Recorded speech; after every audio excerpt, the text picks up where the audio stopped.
and welcome to the DVB Newsroom. I'm Nora. Joining me today is Khin Ohmar, a Myanmar human rights expert and founder of the civil society organization Progressive Voice. Thank you for joining me. Thank you for having me. After the earthquake on March 28th, Myanmar made an unexpected move and requested international assistance. But since then, his regime has blocked aid from reaching the hardest hit areas. Could you tell us what's happening on the ground? First of all, Myanmar made that request immediately. It is not unexpected for us because we know this illegal military junta is lack of international money to continue to fund their terror campaign against the people. So, first of all, it was not as surprising for us. But if we look at what is really happening on the ground, we see first is the military junta's lack of capacity to deal with such disaster. Mm-hmm. Second is lack of empathy for the people.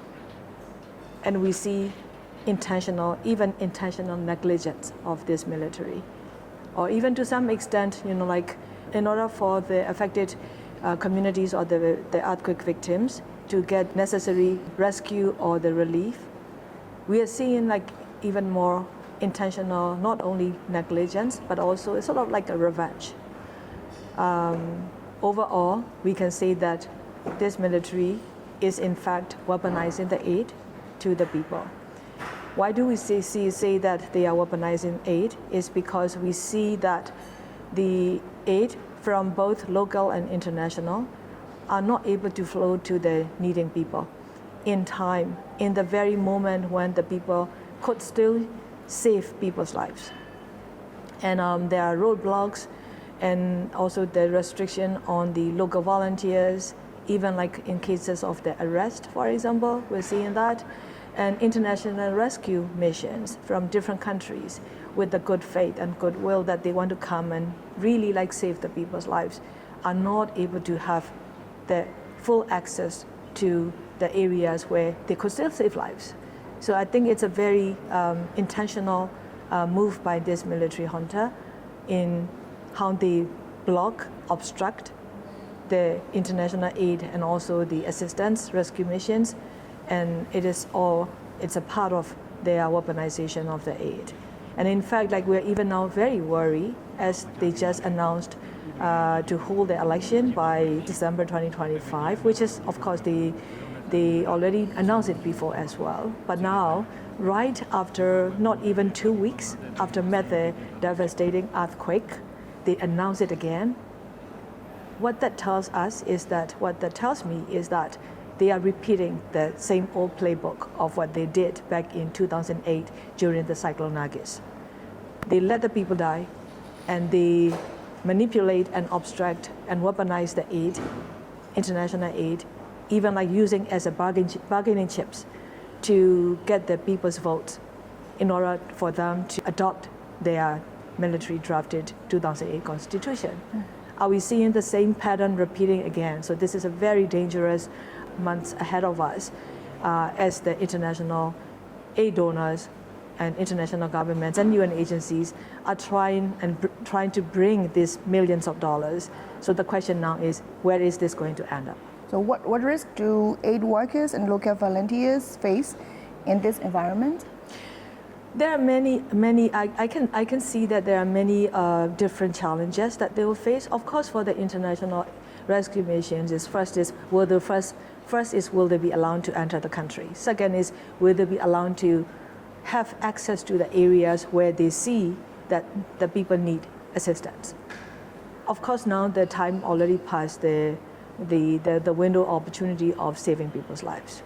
And now what is really happening is how do we actually bring the immediate urgent needs for the communities, including not only the basic needs, not only the healthcare, but also how are we going to have, for example, temporary toilets or the sanitary pads for the women, so that they can actually, even when they are not able to rebuild their lives, there are basic needs for them to keep on daily basis.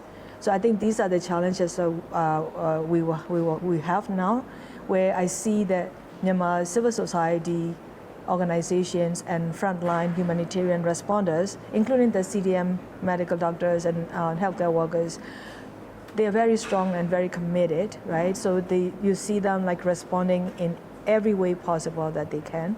And there are Myanmar diaspora across the world are also doing their fundraising, and also you see this people of Myanmar in their coping strategy of this military's violence for the last 4 years.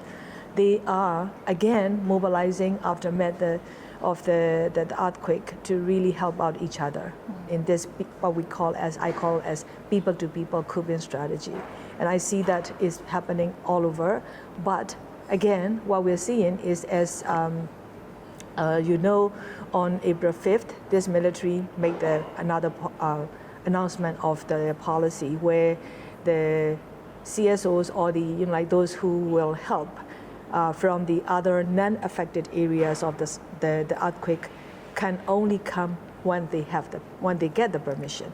Even when they get the permission, they have to work with the groups from the affected areas that is under the military control or approved by the military. That is a huge obstruction of the aid and also restriction imposed on the aid workers. This is definitely a major problem I see, because this is a massive disaster on top of the military-made disaster for the last 4 years. In order for the people to move on, you need all the hands possible to address this crisis. But I think more challenging now is also not only in the mixed control of the military and the resistance areas, but also especially for the areas under the democratic resistance effective control, like in Sagaing beyond Sagaing City, or Mandalay region beyond Mandalay City, and Xi'an State, like Inle and others. So these are the areas where the international and the local aid workers should have unhindered access. They should have a full access without being obstructed and restricted by this military. But unfortunately, this military only knows how to destroy people's life, not saving the life. And that is the fact and reality that our people have especially in this time of crisis. How is Progressive Voice in Myanmar civil society advocating to keep future international aid out of the hands of Main Alliance regime? So immediate after the cyclone hit, the civil society, over 270 civil society organizations, both from Myanmar as well as from regional and international, joined, and we already issued an open letter to the UN. And it's actually as a statement. It is a statement that we already raised our voice and call on the international community. There are key points in our call. Is one, we need to ensure we need the international community, the United Nations, ASEAN AHA Center, and the other countries who are giving the aid. We need them to ensure that their aid is not weaponized by the junta, not obstructed, not manipulated. And also, even if there is a distribution, there needs to be a fair distribution. So that is the first call we're making, and we've been reaching out to different international community actors to ensure that they really are responding to this. That's first. The second is that we really need the international community to stop the military's bombings, airstrikes, artillery shellings, because as DVB has been reporting to the world, the reality on the ground is even on the day of the earthquake, there were bombing. Now we keep seeing more and more airstrikes and artillery shelling in both earthquake-hit areas as well as non-earthquake-hit areas, even including Intanendai, right? So I think the challenge is like, how can we even ensure that, to save the people's lives when this military keeps bombing the people? I think the challenge is that international community seems to be forgetting or overlooking this country's history, including as recent as 2023 Cyclone Mocha, including as recent as 2024 last year Typhoon Yagi. This military, the weaponization of the aid obstruction of the aid is not new for them. And the international agencies have well known in their engagement with this military. They know that. But why they keep ignoring, I think that's a key challenge for us. So we want to remind them again, but not only remind them, but we want them to take the real concrete actions to ensure that there is no weaponization of the aid, but also stop this military's violence against the people.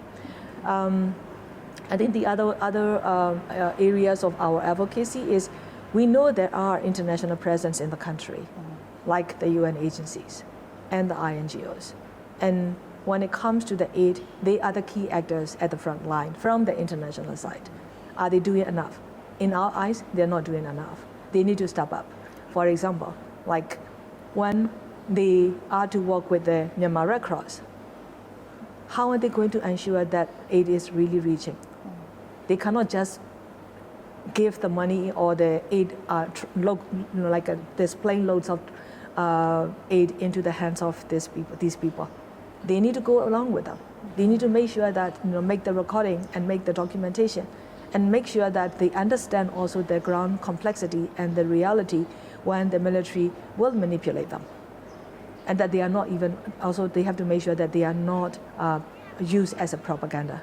So these are the things that they should already have those experience. They should learn. I mean, my point is they should learn from the history that they have engaged with this particular country. But then I am very concerned because I watch the UNDP country head, I think. He was saying in his YouTube, he was blaming the CDM as the main obstruction of the public services in the country. And that not only I'm concerned, but I'm actually outraged by that kind of statement, right? Because I mean, someone like him being in a country like Burma, Myanmar, he should know better. What is the root cause of this, disasters and crisis? And blaming on the victims, it's very unethical. But are we having the United Nations going to fail again, as they have repeatedly failed on the people of Myanmar? The systemic failure of the United Nations being well recorded within their own assessment and investigation. Why are they not learning the lessons? So it's really outrageous, and I feel it's quite an insult to the civil disobedience movement who are really giving up their life and sacrificing their lives and everything in their life to bring the sustainable peace to this particular country. So yeah, it's very one of the area that we are really trying to get the message, like the UN agencies, the country team in Myanmar, they just cannot just say things when they are sitting in the office. In fact, I have made a public call that including the diplomats in Yangon, they need to go out. They need to go out and show their face. They need to go out and show their face. They need to go and check on what is being delivered to where, by whom, because if they don't show their presence, basically Myanmar people, they are left with this military, who's basically committing violence against them. So it's important that international community in the country just don't, take a step back or lay back, but they need to step up and go out and show their presence. Min Aung Hlaing used the crisis caused by the earthquake to meet with regional leaders during a summit in Bangkok, despite protests. What has been the response from Myanmar civil society and the international community? Oh yeah, Myanmar civil society and also the international, our international community in solidarity with the Myanmar people, regional. Everybody is very outraged for how he was still allowed to come or go and attend this meeting in Bangkok. As you also already saw, the Thai civil society also showed their solidarity with the Myanmar people. They did what they could do, right, including submitting the letter to their prime minister and all of that. But I think the thing is that the international community and the neighboring countries and ASEAN, they still remain to be in that very delusional stage. Or the other possibility is they see the Myanmar as a country where they only look at it based on their country's political or economic interest. And I think it's a very it is a short-sighted, like Thailand, for example. Thailand is the longest neighboring, like a border-sharing neighboring country with Myanmar. Everything that happened in Myanmar will be impacted to Thailand immediately. Even the smoke, whether it is smoke, climate change, or even the earthquake. So it is very important that Thailand democratic leadership needs to look at Myanmar solution as the solution for Thailand as well. In the long run, only the people's efforts to build federal democracy, dismantling this Myanmar military, is the long-term solution, sustainability and peace also for Thailand and beyond. I think in that sense alone, Thai government should be looking into the next step in joining the Myanmar people's efforts and engaging with the national unity government, the ethnic resistance organizations, look into their political framework or the political roadmap for the sustainable future of this country that is going to benefit long run for Thailand as well. So I'm hoping that after what happened with this BIMSTEC meeting in Bangkok, that Mayor Line was allowed, that is, I hope that they will take as another lesson, that they will not make another mistake. In fact, let's put it simply, that Mayor Line is an international war criminal wanted by the Argentina court, including the International Criminal Court, right? Basically, this is a war criminal. And why would anybody in the world, who would like to welcome this criminal? Instead, they should actually have arrested and sent Mayor Line to the ICC. Could the fact that Naypyidaw has withheld earthquake relief from reaching areas not under regime control lead to any international accountability? Oh yeah, definitely. That is exactly what, as a Myanmar civil society, progressive wise, that's what we are calling for.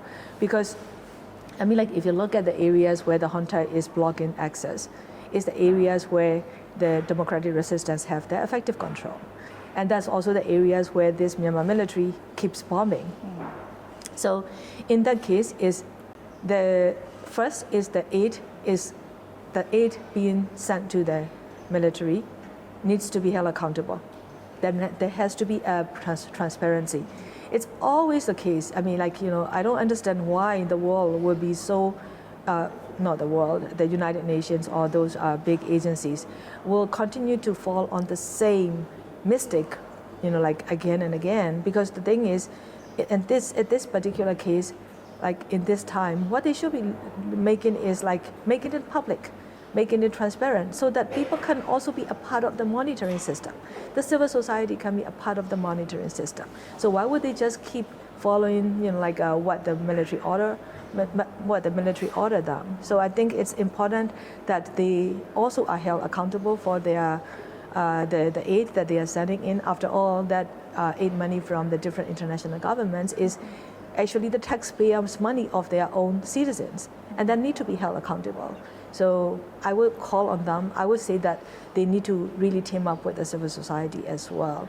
And the other thing is also, how do we get the aid to the areas where the military will not give access? Well, the thing is, look at last 4 years, since 2021, this military's illegal coup attempt. It has been the civil society who've been working with the frontline responders and humanitarian volunteers in different areas and regions who are responding to the needs of the internally displaced people who had to run from these artillery shellings and bombings by this military. The whole village being burned down. So where do these people go? How do they get the assistance? So yes, of course, the ethnic resistance organizations and national unity government also play their role. But as the civil society organizations, we have played a very instrumental role in terms of making sure that people are able to get the aid. How do we do that? We can still bypass this military junta. There are many ways that we have tried and tested and found to be effective, most effective, to get the aid to the needy people on the ground, even though this junta will not give access. So now, our call is, for example, if you look at even Syria situation, when the Syrian regime's president don't give the access to the areas where like the resistance is strong, well, the international need to do something about it. For example, there was the resolution at the UN Security Council to ensure that people still get the aid cross the border without going through the central Syrian regime. Why not for Myanmar? Why not for Burma? In fact, the people are doing that already. So why not these international organizations or their UN agencies and aid agencies? Why don't they work with the community-based groups and civil society who are doing this work effectively with the trust from the people for the last 4 years? Because that's the only way to save the people's lives if they really intend to do what they claim to do. How has the response to the earthquake been in resistance-controlled areas, including the villages and towns under the National Unity Government? I see that the National Unity Government immediately activated those mechanisms that they built during the time of the National League for Democracy, Daw Aung San Suu Kyi-led government. I think it was a very good response right away.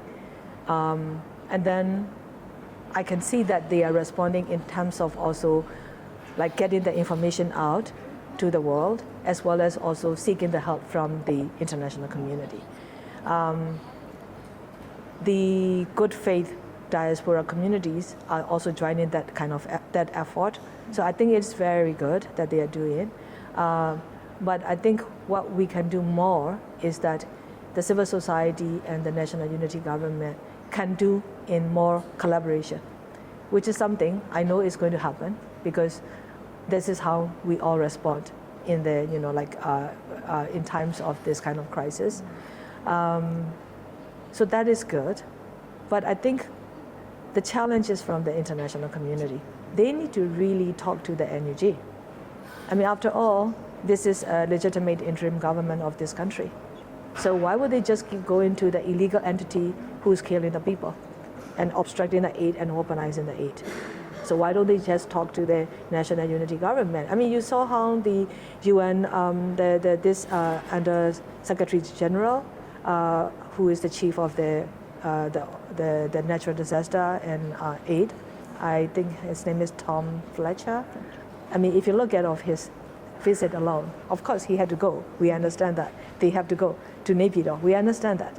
But when they go, and then they publicize all of their activities and meetings with the military junta in Naypyidaw.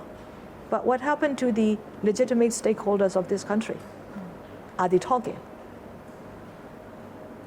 Well, don't tell us behind the door quietly, yes, we've been engaging with the NUG, because we won't take that, as official.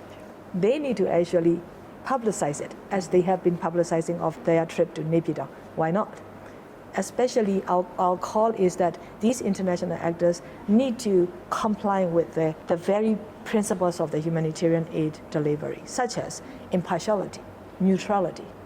I keep saying that nothing is neutral working with this illegal military. However, if they still want to claim that they are being neutral, then let us see in their own action. Talk to the NUG, publicize it.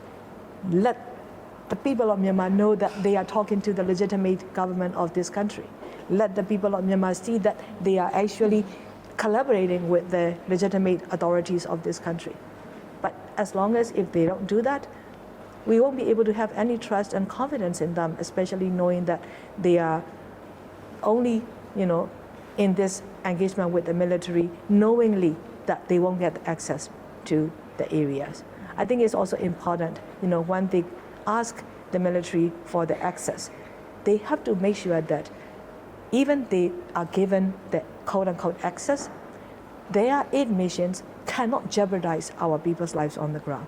What I mean is that if they will go into the, let's say, ethnic effective control areas or the effective areas under the NUG administration or control, like in Sakai, for example, if they will go there, they have to make sure that the military people don't accompany them. Can they guarantee that? Of course not. So in that case, how are they going to get the aid to the people in need? So I think it's very important that Even if they are given the access, it has to be them to do that. But if they allow only like Myanmar Red Cross to go, we all know who are the Myanmar Red Cross. We all know who control the Myanmar Natural Disaster Management Committee. So let's just face the reality here. The only way, if they want to see the aid get to the people, they need to work with the NUG. They need to work with the EROs. That's the fact. And we want them to actually do that. Otherwise, they will be doing more harm to our people. We need them to do no harm. So. DVB data states that at least 1,870 rescue workers from 16 countries assisted with search and rescue. Were any dispatched to areas under resistance control? As far as I see and I hear from the ground, civil societies and local community-based groups and networks, I don't hear any of the international aid or I don't hear any international rescue missions reaching to the areas under the democratic resistance control. Even in the mixed control areas or under the direct control of the military, there are many areas that they were not able to go. Even in Naypyidaw, I heard from the groups from the ground that there are in areas in Naypyidaw, nobody came. No rescue, no aid either. In fact, like there are even some ordinary people trying to reach out to the civil society, to help them basically. So all of these aid missions, like immediately entering Naypyidaw, even in Naypyidaw. So I think we can imagine, what about Bago? What about Shan State, for example? So it's a very, it's really like I said, this military only knows how to kill people, not to save people. Has aid from the UN and the ASEAN reached resistant-held areas impacted by the quake? Nope, I haven't heard of any of that either. I think it's important, that's why I said it's important that they work with the NUG. If they work with the NUG, collaborate with the NUG and the EROs together, only then their aid will reach to the people in those areas that are exacerbated already by the military's attacks and then now exacerbated by the earthquake. I think the challenge here is because the international community in the past 4 years, in spite of our repeated call to find alternative ways and to work with us to ensure that aid reach to the internally displaced people, they continue to ignore that, neglected us. And that's why we try the best that we could to fill in the gap that they are not able to fill in. But if they have done that in this particular time, together, we could have saved a lot more people and we could have done a lot more effective aid delivery right now as we speak. And yet they keep going to the same entity who doesn't care human's life, knowingly that they will not have access. So I think it's the matter of how this international community also look into this alternative solutions out of their own, out of the box thinking of their own aid industry, like a conventional approach, which doesn't work in Myanmar. So I think that's something we need to keep pushing. What message does this send about international complicity or powerlessness? The international complexity is in many ways, in many layers, depends on which we are talking about.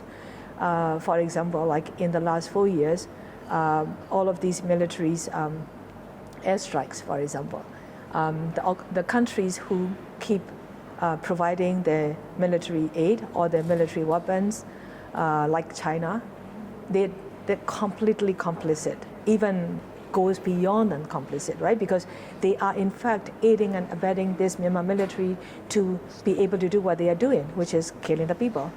So using the military, the China's combatant drone to kill the people. China in fact is not only complicit, but aiding and abetting the junta to continue to commit these atrocity crimes. So that's from that aspect of the complicity.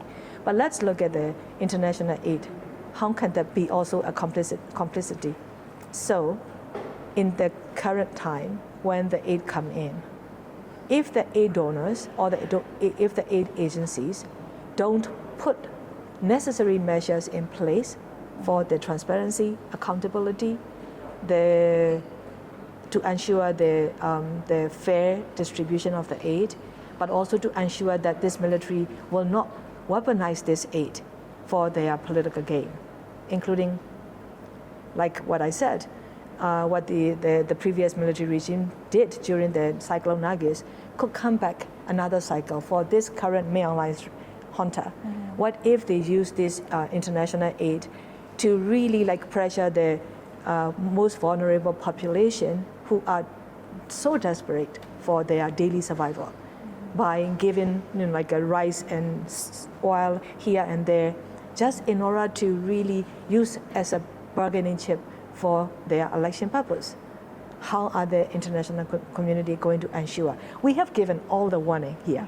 We have given all the warning to them, knowing of this country's history with the evidence base of what happened.